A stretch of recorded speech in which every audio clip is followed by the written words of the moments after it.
एक auto driver railway station के बाहर हर दिन की भांति उस रात भी सवारी का इंतजार कर रहा होता है और वेट कर रहा होता है कि कब उन्हें सवारी मिले और फिर पहुंचाए, थोड़ा बहुत पैसा मिल जाए। दोस्तों, लेकिन सवारी मिल ही जाता है और सवारी को उसके स्थान तक पहुंचा देता है और इंतजार करता रहता है उन्हें किराया मिलेगा। लेकिन इस तरह से उन्हें किराया मिलता है, यकीन मानिए ऐसा उसके जिंदगी में कभी वो पल आया ही नहीं था। इस तरह से कोई किराया दिया ही नहीं। ऑटो का ड्राइवर तो हैरान परेशान हो जाता है। लेकिन यकीन मानिए जब आप भी इस कहानी को सुनेंगे, इस घटनाक्रम को सुनेंगे, तो आप भी बेहद हैरान हो जाएंगे, परेशान हो जाएंगे। नमस्कार दोस्तों, कहानी में आगे बढ़ने से पहले आप लोगों से एक रिक्वेस्ट है कि पहली बार चैनल पर आए हैं तो इन्हें वीडियो को लाइक करें और चैनल को सब्सक्राइब। दोस्तों, यह घटना झारखंड के घाटशिला रेलवे स्टेशन का होता है।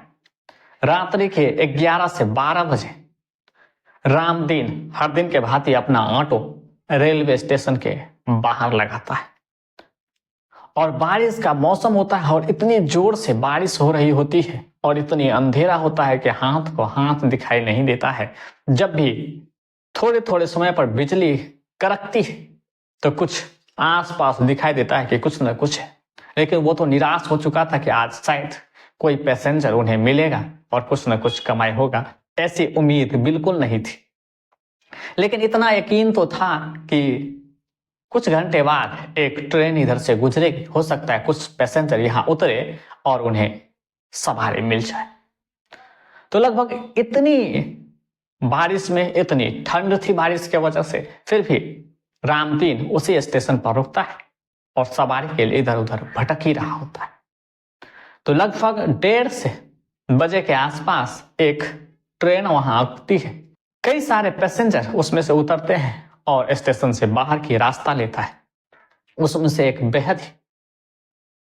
एक लड़की पूरी मॉडर्न टाइप, कंधे में बैग, हाथ में मोबाइल लिए, हेडफोन लगाए हुए स्टेशन से बाहर निकलती है। रामदीन पहुंचता है कि मैडम कहीं जाना है? कहिए मैं आपको पहुंचा देता हूं, मेरी गाड़ी बाहर लगी हुई। बोलता है हाँ जाना है, जगह का नाम भी बताते हैं और घर जाना है।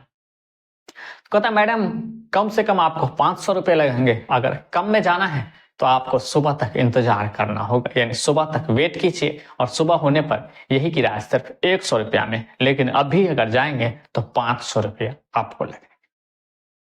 मैडम बोलता ठीक है कोई बात नहीं है, चलो, और पैसा तुम्हें मेरे रूम पर पहुंचते ही मिल जाएगा। रामदीन तैयार हो जाता है, पूरे बस्ता को उठाता, एक छोटी सी बैग होता है, ऑटो में रखता है और मैडम भी बैठ जाती है। पूरी तरह से ढकता है और बारिश में निकल जाता है। जिस एरिया में पहुंचता है वो एरिया में उतना बारिश नहीं होती है, शांत होती है और कुछ ही समय बाद अब उनके रूम पर पहुंच चुका था।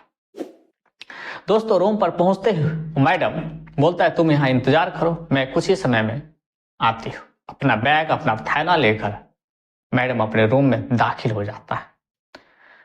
इधर रामदीन अपने ऑटो में बैठकर इंतजार कर रहा होता है कि मैडम कब आएगी और उन्हें किराया देगी और फिर वापस चले जाएगी। लेकिन मैडम बहुत देर तक ऑटो के पास नहीं आती है, उन्हें किराया देने नहीं आती है। रामदीन परेशान हो जाता है, हैरान हो जाता है। तब फिर उस कमरे की तरफ जाता है और उसी गेट को खटखटाता है जहां पर वो मैडम अंदर गई थी। दोस्तों, अब क्या था, कुछ समय खटखटाने के बाद वो जो मैडम होती है वो अपना कमरा यानी खोलती है। खोलने के बाद रामदीन का जो दृश्य सामने था, जो अपनी आंखों के सामने देख रहा था कि वो महिला एक बड़ा और पेंटिंग में उनके सामने थी। ऐसा दृश्य देखकर अब रामदीन के मुंह से कुछ भी शब्द नहीं निकलता, ना कोई बात रहता है। जैसे लग रहा है कि वो कहाँ है, नहीं है, पूरी तरह से खो जाता है, मग्न हो जाता। फिर रामदीन को जब कुछ समझ में नहीं आता था, महिला इशारा करता है और कहता है कि यहाँ बैठिए, मैं आपको किराया दे रही हूँ। फिर वो रामदीन अंदर बैठ जाता है और वो महिला इधर उधर कुछ ढूंढने लगती है। ढूंढते ढूंढते अचानक अब उनके पैर से, रामदीन के पैर से खुद को टकराती है और उन्हीं के शरीर के उनके ऊपर गिर जाता है। फिर अब क्या था, बिना वस्त्र की महिलाएं अब रामदीन के गोद में आ जाता है, बाहों में आ जाता है, उन्हें पकड़ लेता है। और रामदीन भी ये समझता ही नहीं है और धीरे धीरे उनके साथ संबंध शुरू हो जाते हैं। दोस्तों ये संबंध इतनी जबरदस्त होती है कि पूरी जो सुबह होने में रात जो बचा हुआ था वो उतनी रात में बहुत कुछ होता है। उन दोनों के इतने जैसे रिश्ते हो जाते हैं कि यकीन मानिए महिला और रामदीन दोनों ही बेहद खुश हो जाते हैं। फिर रामदीन बिना किराया लिया और किराया मांगता कौन, फिर वहां से वापस हो जाता सुबह होने से पहले। अब तो रामदीन और उस महिला की रोज का काम हो गया था और अक्सर जब इन दोनों का बात होने लगा, प्यार भरे शब्द आने लगे, तो रामदीन एक शब्द पूछ लेता है कि आप बताइए कि आपके रूम में आप अकेली रहती है? कहता कि नहीं, मेरे पति भी रहते हैं, लेकिन वो एक कंपनी में मैनेजर है और अधिकतर समय वो रात को ही ड्यूटी करते हैं। सवेरे चले जाते हैं और फिर सुबह तक आते हैं। तो रामदीन को यह तसल्ली हो गया कि उनके पति रात में ड्यूटी करते हैं और वह महिला अकेली रहती है और उनके बच्चे नहीं। अब अक्सर और रोज का काम हो गया, जब भी महिला का मन करता रामदीन को बुलाता और अपने घर में अय्याशी करता, उनके साथ शारीरिक संबंध बनाता और वो एक दूसरे के परस्पर। दोस्तों ये सिलसिला लगभग महीनों तक चला। इनके बावजूद भी इनके पति को कानों कान तक खबर नहीं होता है। एक समय का बात होता है कि अचानक उसके पति कंपनी से कमरे की तरफ आता है और देखता था कि अक्सर उसके कमरे का लाइट बंद होता है और उनकी पत्नी लाइट बंद करके सो रही होती। लेकिन अब जो ही उस दरवाजे से पहले देखता है कि उसके कमरे से लाइट आ रही है, शायद पत्नी लाइट को बंद करना भूल गई होगी।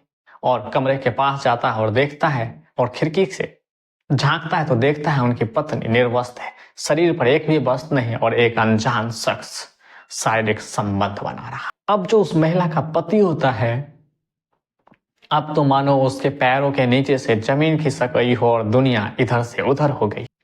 बेचारा करे तो करे क्या, गेट को नॉक करता है, आवाज देता है, महिला चौंक जाती है और दोनों इधर उधर हो जाते हैं। जैसे तैसे अपने शरीर पर कपड़ा से ढकता है और वो लड़का भी अपने कपड़े पहन लेते हैं, यानी रामदीन।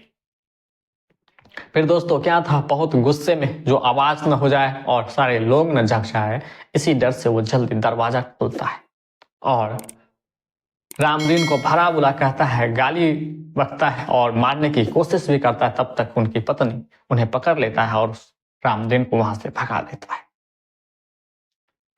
फिर ये जो शख्स था उनका पति अब उन्हें रोने लगता है और बहुत दुख होता है, परेशानी होता है कि जिस लड़की के लिए, अपनी पत्नी के लिए जितना किया है और घर से दूर लाकर रखा है, आराम से रखा है, सारी सुख सुविधाएं देती है, खाने पीने वस्त्र के पैसे की कोई कमी नहीं है, इनके बावजूद भी हमारे साथ धोखा किया। दोस्तों ये बात सुना ही रहा होता है कि वो जो महिला होती है, उनकी पत्नी होती है, वो कहती है ये सब सही है, आपने मुझे कोई चीज में कमी नहीं छोड़ा, हमारे पास पैसे भी है, संपत्ति भी है, हर चीज है, लेकिन एक चीज का कमी है, वो है शादी के कई साल निकल चुके हैं लेकिन मेरे पास बच्चे नहीं है, ना हम बाप बन पाए।